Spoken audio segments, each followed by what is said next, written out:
Russell Brand, I love you, but you're wrong. Your interview with Jeremy Paxman was amazing. I loved every minute of it. And if anyone hasn't seen it yet, you need to check it out now. It's definitely worth the time. Russell, you're right. The current system is broken. You're right. Our political representatives are actually just looking after themselves. I even agree with your stance on voting. Why should we be forced to vote for one of the available candidates, even if none of them actually represent us? Why should I have to give my democratic authority to someone from a list just because the system says so? The ruling class are completely disconnected from the rest of us. Political elites and corporate elites are in bed together, feathering each other's nests and scratching each other's backs, and people like you and I are expected to just play along and keep the system going. Something is very, very wrong, and a lot needs to change. I agree. And yet, the solution that you've proposed in that interview is worse than the current problem. You're right about the problem, but you're wrong about the solution.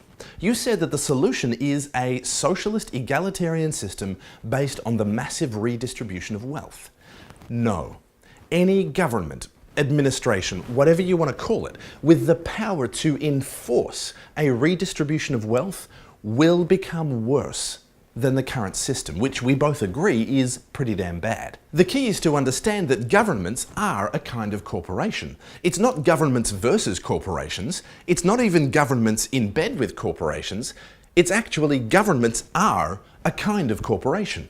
But they're the worst kind of corporation because they've given themselves the power of monopoly over a given geographical area. And they will use financial manipulation, coercion, intimidation, or outright force and violence to maintain that monopoly within the area that they claim as theirs. Anyone who tries to buck the system soon finds themselves face to face with this angry corporation called the government. And if they don't fall into line pretty quick smart, they're going to regret it. We see this happening all over the world all the time. Governments are huge, aggressive corporations who will do anything to protect their monopoly. Socialist governments who redistribute wealth, like what you're talking about, have been tried many times in many places and in many forms all over the world. They usually end up killing the very people they're supposed to be helping, literally killing them. According to researchers at the University of Virginia School of Law, the death toll from government in the last 100 years stands at more than 260 million dead people, killed by their own government. Now, most of those governments have been one form or another of socialist government, and all of them have been big, aggressive governments with a monopoly on force inside their own geographical area.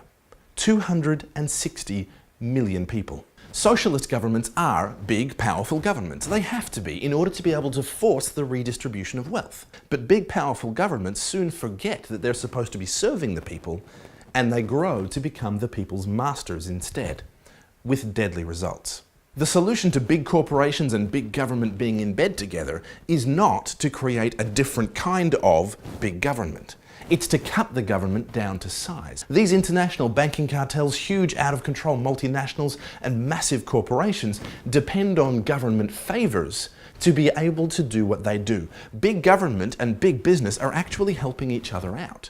So the solution is to cut the government down to size. Once the government has been returned to being a small servant instead of a huge master, politicians will no longer be able to hand out favours and look after their corporate donors. They simply won't have the money or the power. We can take away the slush funds that they've been using for all their backroom deals and ridiculous corporate welfare.